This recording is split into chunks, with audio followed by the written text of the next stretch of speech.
Top more US based ఈ learning platform. మీరు కూడా స్లాట్ బుక్ చేసుకోవాలంటే ఈ నెంబర్కి కాల్ చేయండి. నమస్తే, వెల్కమ్ టు సుమన్ టీవీ. నేను విష్ణు. ప్రస్తుతంతో పాటు certified financial planner Ram Prasad గారు ఉన్నారు. వారితో మాట్లాడదాం. సార్ నమస్తే. సార్ రామ్ ప్రసాద్ గారు. నమస్తే విష్ణు గారు. సార్ రామ్ ప్రసాద్ గారు, హైదరాబాద్లో అద్దెలు ఆకాశాన్ని అంటుతున్నాయి. ఒక సామాన్యుడి పరిస్థితి అసామాన్యమైన విధంగా తయారైంది.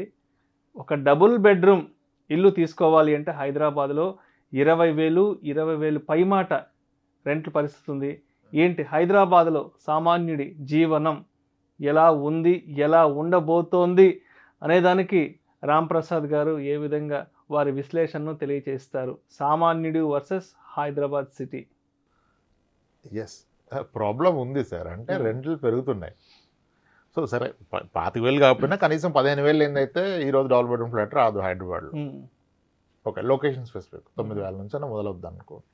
15,000 అయితే నడుస్తుంది ఒక double bedroom flat rent. So ఇది బడ్డీని అయిపోయింది, కట్టలేని పరిస్థితి వచ్చింది. అదే కదా, ఎలా పే చేయగలుగుతారు ఉన్న సాలరీస్లో అంటే? ఎస్, అది పర్సన్ స్పెసిఫిక్ ప్రాబ్లం. బట్ ఈ ప్రాబ్లం అదర్ సైడ్ కూడా చూడాలి. మనం వన్ సైడ్ చూస్తున్నాం. అంటే చాలా బాగుంటుంది ఎమోషనల్గా మనం చెప్పడానికి, ఇంకెవడో బ్రతకడానికి లేదు, ప్రభుత్వాలు ఏం చేయమంటే చాలా బాగుంటుంది. అది కాదు కదా. సొల్యూషన్ ఏంటి, ప్రాబ్లం కారణం ఏంటి? ఫస్ట్ ఆఫ్ ఆల్ చాలామంది కొత్తగా హైదరాబాద్ వస్తూనే ఉంటారు. గ్రాడ్యుయేషన్ అయిపోయిన ప్రతి ఒక్కరు పట్టుబట్టుకుని వచ్చేస్తాం. అలా వచ్చిన వాళ్ళమే అందరం కదా. సో మరి ఇంత ప్రజలు ఇక్కడ పెరుగుతున్నప్పుడు ఇక్కడికి వస్తారు, బ్యాచులర్గా మ్యారేజ్ చేసుకుంటారు, పిల్లలు, ఇదంతా ఉన్నప్పుడు ఆబ్వియస్గా మరి ఎంత సప్లై ఉన్నా డిమాండ్ అలాగే ఉండిపోతుంది. అందువల్ల రెంట్స్ పెరుగుతున్నాయి. మేబీ కరోనా టైంలో కాస్త స్లో అవడం వల్ల ఇప్పుడు సన్నగా పెరిగినట్టుగా అనిపిస్తున్నాయి. వర్క్ ఫ్రమ్ హోమ్ ఎండ్ అవుతుంది, చాలామంది వెనక్కి వస్తున్నారు, దానివల్ల డిమాండ్ పెరుగుతుంది. ఓకే, సో అయితే మనం యాజ్ ఎ టెనెంట్ వైపు నుంచి చూస్తే ఇంత రెంట్ ఎలా కట్టాలా అంటున్నాం. ఓనర్ వైపు నుంచి ఒకసారి చూడండి. ఓనర్ వైపు నుంచి చూడాలి కదా. అవును, చూడాలి కదా ఖచ్చితంగా. ఎందుకంటే అదే ఓనర్ ప్లేస్లో ఉంటే మనం అదే ఇప్పుడు హైదరాబాద్లో మీకు ప్రైమ్ లొకేషన్లో ఒక డబుల్ బెడ్రూమ్ ఫ్లాట్, అరే చిన్న ట్రిపుల్ బెడ్రూమ్ ఫ్లాట్, ఒక 1,500 SFT 1,600 SFT, ₹1,00,00,000 లేకుండా రాదు. ₹1,00,00,000 లేకుండా రాదు. ఆ ₹1,00,00,000 ఫ్లాట్ ఒక వ్యక్తి కొనుక్కొని రెంట్కి ఇస్తే అతనికి వచ్చే రెంట్ 25,000 స్టాండర్డ్. ఇది అంతే. అది పాతదైనా కొత్తదైనా ఫ్లాట్ యొక్క మార్కెట్ వాల్యూ ₹1,00,00,000 పలికితే దానికి గిట్టుబాటు అయ్యే అద్దె 25,000, ₹25,000. నెలకి 25,000 అంటే సంవత్సరానికి ఎంత? ₹3,00,000. అందుకుగాను ఓనర్ యొక్క పెట్టుబడి ఎంత? ₹1,00,00,000. ₹1,00,00,000 కదా. అంటే అతనికి గిట్టుబాటు అవుతుంది ఎంత? 3%, 3% కదా. అంతే. 3%. ₹1,00,00,000 పెట్టుబడి పెట్టిన వ్యక్తికి రియల్ ఎస్టేట్లో పెడితే వచ్చే రెంటల్ ఈల్డ్ 3%. ఆ 3% కనుక ఈ తీసుకున్న వ్యక్తి నేను ట్యాక్స్ రిబేట్ చూసుకోవాలి, నాకు పాన్ కార్డు ఇవ్వంటే మళ్ళీ అయినా ట్యాక్స్ పే చేయాలి.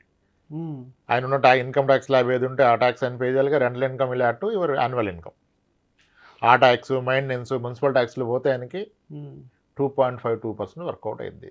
అదే టెనెంట్ వైపు నుంచి చూసినప్పుడు రెంట్ ఎక్కువ అంటాం, అదే ఓనర్ వైపు నుంచి చూసినప్పుడు రెంట్ తక్కువ అంటాం. మళ్ళీ ఇవన్నీ కాకుండా ఓనర్కి ఈ ట్యాప్ రిపేర్లు, పెయింట్లు, అవి ఇవి ఇలాంటి మళ్ళీ మెయింటెనెన్స్ కూడా ఉంటాయి. సరే వదిలేండి, అంత కాంప్లికేషన్ అక్కర్లా. సింపుల్గా ఓనర్ పర్సెప్షన్ ఎలా ఉంటుంది తెలుసా? అనవసరంగా హైదరాబాద్లో కొన్నాను, ఇదే ప్రాపర్టీ నేను బెంగళూరులో కొంటే నాకు 38,000 రెంట్ వచ్చేది అంటాడు. 40,000 50,000 దాకా ఉంటుంది చెన్నై, బెంగళూరులో. చెన్నై కూడా రెండిళ్ళు ఎక్కువ. అవును, రెండిళ్ళు ఎక్కువ. నిజానికి ప్రాపర్టీ ప్రైస్ తక్కువ compare to Hyderabad. Bengaluru property price తక్కువ, చెన్నై ప్రాపర్టీ ప్రైస్ తక్కువ, రెంటల్ ఇల్లు ఎక్కువ. అంటే అక్కడ రెంటల్ టర్మ్స్ కూడా వెరీ స్ట్రిక్ట్ ఉంటాయి, ఓనర్కి చాలా ఫేవరబుల్గా ఉంటాయి. 6 months అడ్వాన్స్ లేని మీకు ఫ్లాట్ రాదే. హైదరాబాద్ బెంగళూరు, సారీ చెన్నై అండ్ బెంగళూరులో. హైదరాబాద్లో వచ్చేస్తే 2 months అడ్వాన్స్కి. ఇంకంతే కదా, ఇప్పటికీ చేంజ్ అవ్వాలి. I don't see. ఇక్కడ 40,000-50,000 పే చేస్తే మనకి ఇల్లు దొరుకుతుంది, అంటే 2 నెలల అడ్వాన్స్. అదే బెంగళూరు, చెన్నైలో కనీసం 4-5 లక్షలు పే చేయాలి అడ్వాన్స్. సో అంటే ప్రాబ్లం లేదంటలేదు, understand it. On the other side కూడా చూడండి మీరు. Hyderabad rental yield is very less compared to the surrounding states, మన నైబర్ స్టేట్స్. కానీ ప్రాపర్టీ వాల్యూస్ బాగా ఎక్కువ పెరిగిపోయాయి హైదరాబాద్లో. ఎందుకంటే ఇక్కడ developments are happening very fast అవును. కదా. ఎన్ని హై రేజ్డ్ ఫ్లాట్స్, ఎన్ని వెంచర్స్ నడుస్తున్నాయి, ఎంత బుకింగ్స్ అవుతుంది. హై రేజ్డ్ ఫ్లాట్లో వచ్చే ప్రైమరీ ఛాలెంజ్ ఏంటంటే హై రేజ్డ్కి కన్స్ట్రక్షన్ కాస్ట్ ఎక్కువ పెరిగిపోద్ది. స్ట్రెంత్ ఆఫ్ మెటీరియల్ అంతా మారిపోద్దిగా. మీరు 4 సెల్లార్లు తీసి అక్కడ నుంచి స్ట్రెంత్ బిల్డ్ చేసుకుంటూ పోతే ఫర్ ఎస్ఎఫ్టీ కన్స్ట్రక్షన్ కాస్టే వెళ్ళిపోద్ది. ప్రాక్టికల్గా బిల్డర్కే 5,000 దాటిపోద్ది. కాబట్టి వాళ్ళు 8,000కి 10,000కి అమ్ముతున్నారు. ల్యాండ్ కాస్ట్ కూడా యాడ్ చేయాలి కదా కదా. సో ఇక్కడ primary problem has come, the property price is going up. దాన్ని accordingly rental yield still compared to other states ఇది లెస్. కానీ ఎస్, మిడిల్ క్లాస్కి లోయర్ ఇన్కమ్ వాళ్ళకి ఇబ్బంది కావచ్చు. ఇప్పుడు మనం దీనికి సొల్యూషన్ ఏంటని చూద్దాం. ఇప్పుడు ప్రాబ్లమ్ని సెంటిమెంట్ పెద్దగా చేస్తే బాగానే ఉంటుంది, కానీ అది కాదు కదా. That is of no use. పెరిగిపోతుందని బాధపడితే ఉపయోగం ఉందా? లేదు కదా. దీనికి అసలు సొల్యూషన్ ఏంటి? ఒక middle class man, lower income or average income or middle income person, how to tackle this rental పెరుగుతున్న క్రమంలో ఎలా చేయాలి? నేను పిల్లలు ఎడ్యుకేషన్కే పెడతానా, ఆ స్కూల్ ఫీజులు కట్టాలా, లేకపోతే రెంట్ కట్టాలా, ఎలా అంటే ఎలా అయినా నీ బ్రతుకు నువ్వు అంతే కదా. ఇప్పుడు అవన్నీ బ్లేమ్ చేసి సిస్టమ్ని మార్చలేం. ఇదే సిస్టమ్ రన్నింగ్. ఓకే, ₹1,00,00,000 ఆస్తుంది. ఎంత వస్తుంది కౌలు? ఏమొద్దండి, ఎవరు చేయరుగా. సంవత్సరం కూడా 1,00,000 ఇస్తారు. ఓకే, నీకు ₹1,00,00,000 ఆస్తికి నీకు వచ్చే కౌలు ₹1,00,000. ఇక్కడ నువ్వు వచ్చి ₹1,00,00,000 విలువ చేసే ఇంట్లో రెంట్కు ఉండి 3,00,000 కడతావు. ఇక్కడేమో 3%, అక్కడే 1%.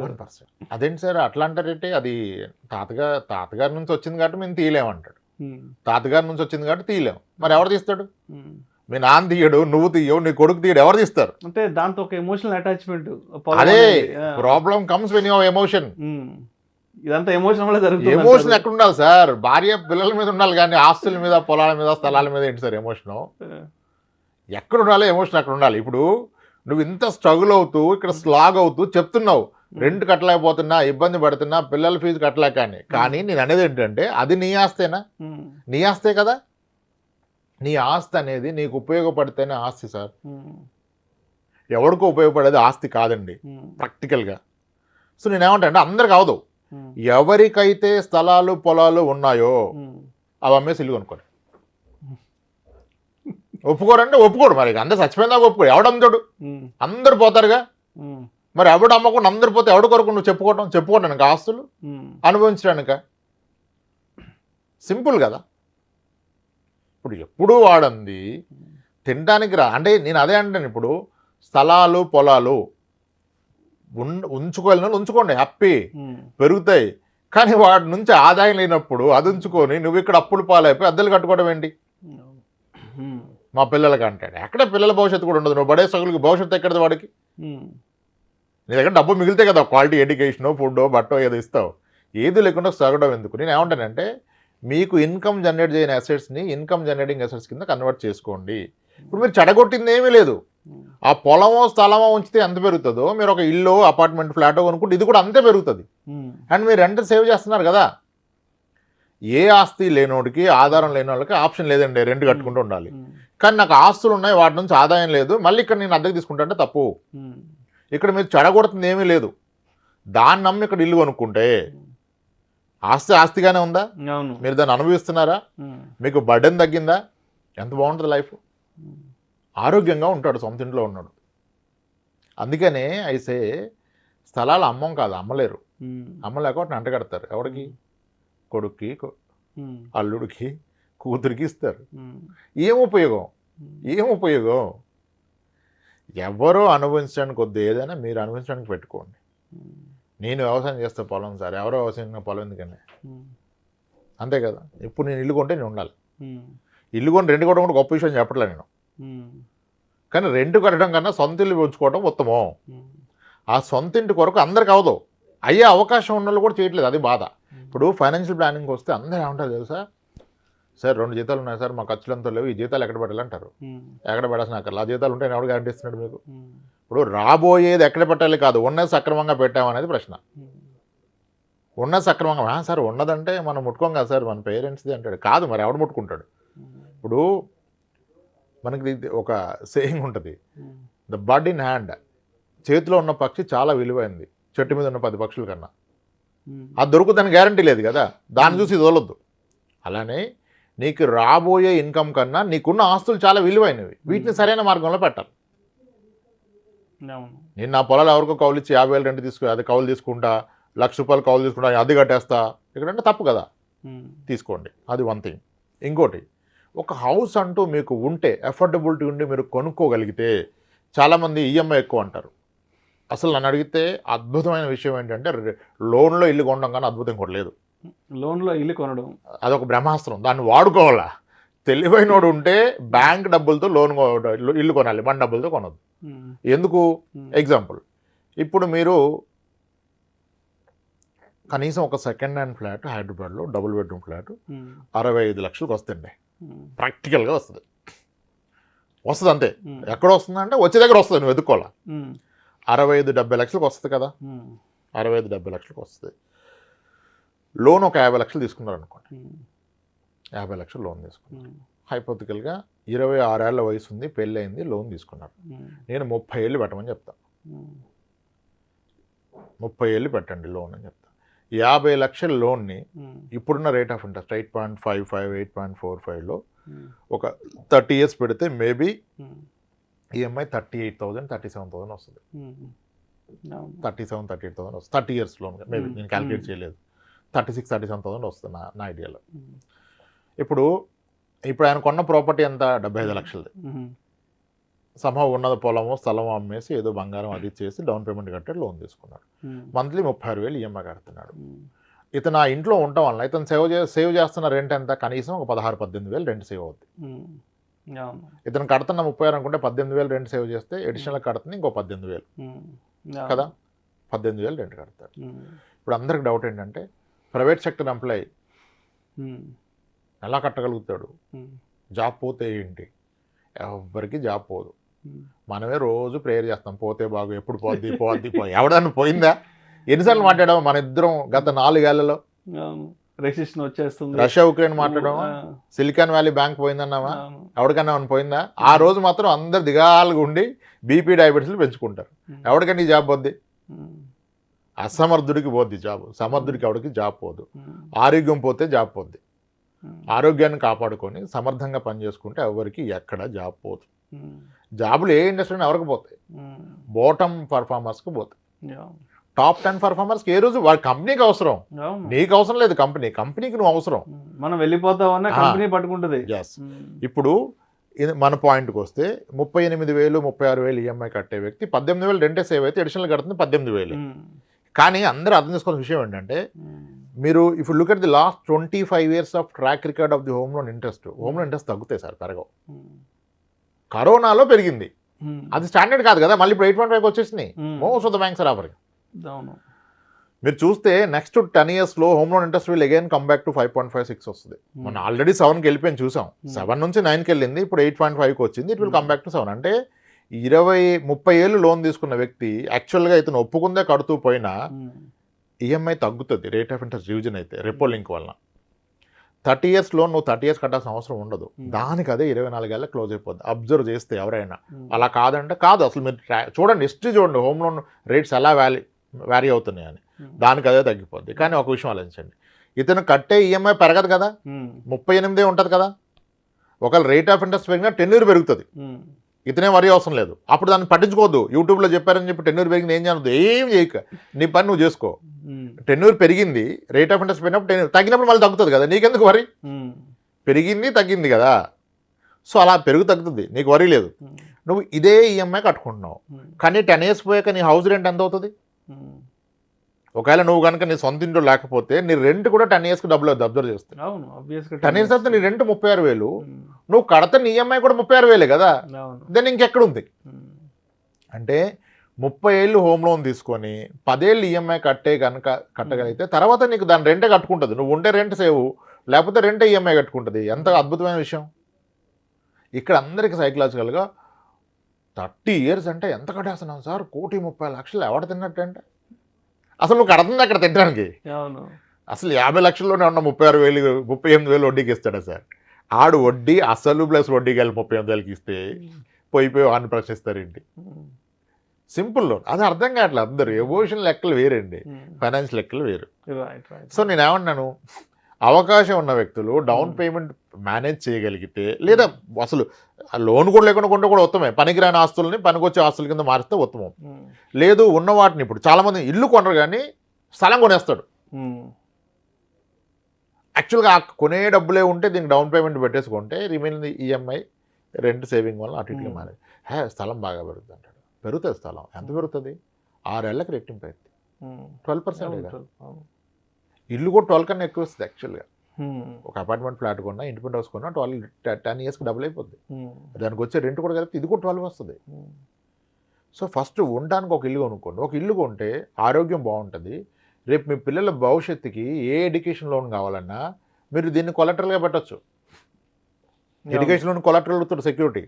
You can use your house as collateral. లేదు రేపు మీకు చిరాకు వచ్చేసింది, వ్యాపారం స్టార్ట్ చేశారు, బిజినెస్లోకి వెళ్ళి, బిజినెస్ కూడా కొలటరల్ కావాలి బిజినెస్ లోన్స్కి. అసలు అన్సెక్యూర్ లోన్ కూడా ఓన్ హౌస్ ఉందంటాడు. ఓన్ హౌస్ ఉంటే వెయిటేజ్ ఎక్కువ మీకు. బిజినెస్ లోన్ అన్సెక్యూర్ లోన్స్ ఇస్తారు పర్సనల్ లోన్ లాగా, దానికి కూడా ఓన్ హౌస్ ఉంటే వెయిటేజ్ ఎక్కువ. సో ఇంకా హౌస్ గురించి లెక్కలొద్దు, ఒక ఓన్ హౌస్ పెట్టుకోవడం ఉత్తమం. అలా ఏం కాదు, ఏదో సేయింగ్ ఉంటుంది కదా, తెలివైన వాళ్ళంతా రెంట్ కొంటారు, తెలివి తక్కువ ఇల్లు కొంటారు అంటే మేబీ కరెక్ట్ కావచ్చు. కానీ ఈ తెలివైనడు తెలివి తక్కువ ప్రాబ్లం ఏంటంటే, నేను ప్రాక్టికల్గా చూసి హస్బెండ్ ఇల్లు కొనలేదని సూసైడ్ చేసుకున్న వాళ్ళు కూడా ఉన్నారు. 1 or 2 కేసెస్ కాదు, మల్టిపుల్ కేసెస్ ఉంటాయి. ఏమో ఇక్కడ మళ్ళీ ఈ విషయంలో నువ్వు ఇల్లు కొనకూడదంటే your entire family should be with you. Okay మనకు అవసరం లేదని అప్పుడు కొనుక్కో, కానీ వాళ్ళకి కావాలని నువ్వు కొనాలి. అర్థమైంది కదా? ఇల్లు కొనుక్కోవటం ఉత్తమం, దాన్ని లోన్ ద్వారా కొనుక్కోవటం అత్యుత్తమం. ఆ లోన్ని ఎక్కువ టిన్నెలు పెట్టుకోవడం ఇంకా బ్రహ్మాస్త్రం. అది బ్రహ్మాస్త్రం అది. ఓకే, సో రెంట్కి ఓన్లీ సొల్యూషన్ ఓనింగ్. ఓనింగ్ అవుతుందా ఎఫర్డబిలిటీ అంటే అవుతుంది, కానీ చాలా మందికి అవుతుందనే విషయం తెలదు. పెద్ద కష్టమేం లేదు, అవుతుంది నిజానికి. అంటే ఏమీ లేని వాళ్ళకి అవదు. ఇంక అప్పుడు సొల్యూషనే లేదు, ఇంకా డిస్కషన్ దండగా అక్కడ. కానీ నేను పనికిరాని స్థలాలు పొలాలు పెట్టుకున్నా, ఇంట్లో రెంటుకున్నా అంటే తప్పు. ఆ స్థలాలని పొలాలని కలిపి ఇంటి కింద కొట్టండి, లేదా అటు డౌన్ పేమెంట్ కింద కొట్టి లోన్ తీసుకోండి, మొత్తం తీసేసి కొనుక్కోండి. మీరు కోల్పోతుంది ఏమీ లేదు. అదెంత పెరుగుతుంది, ఇదంతా పెరుగుతుంది. దీన్ని ఆస్వాదించవచ్చు, ఆనందించవచ్చు, అనుభవించవచ్చు. అక్కడ ఎవడో అనుభవించడానికి మీరు కొట్టబెట్టి నాకు అర్థం అవదు కదా. మీ పేరెంట్స్కి అర్థం కాకపోతే మీరు ఎడ్యుకేట్ చేయండి.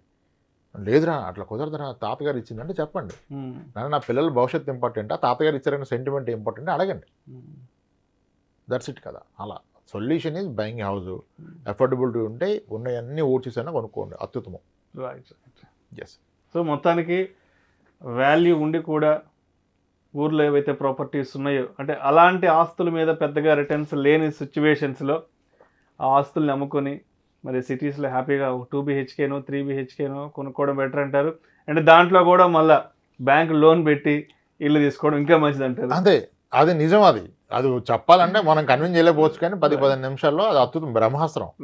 30 ఏళ్ల పాటు హోమ్ లోన్ తీసుకునే వెసులుబాటు ఉండి తీసుకోవడం అనేది బ్రహ్మాస్త్రం. Right. Thank you so much Ramprasad గారు. థ్యాంక్స్. హైదరాబాద్లో సామాన్యుడి పరిస్థితి ఎలా ఉంది, రెంట్లు కట్టలేక ఇబ్బందులు పడట్లేదా అనే అంశం గురించి మీ విశ్లేషణను చాలా సూటిగా కుండ బద్దలు కొట్టినట్లుగా ఈ వీడియోలో మన ప్రేక్షకులతో షేర్ చేసుకున్నారు. Thank you so much sir.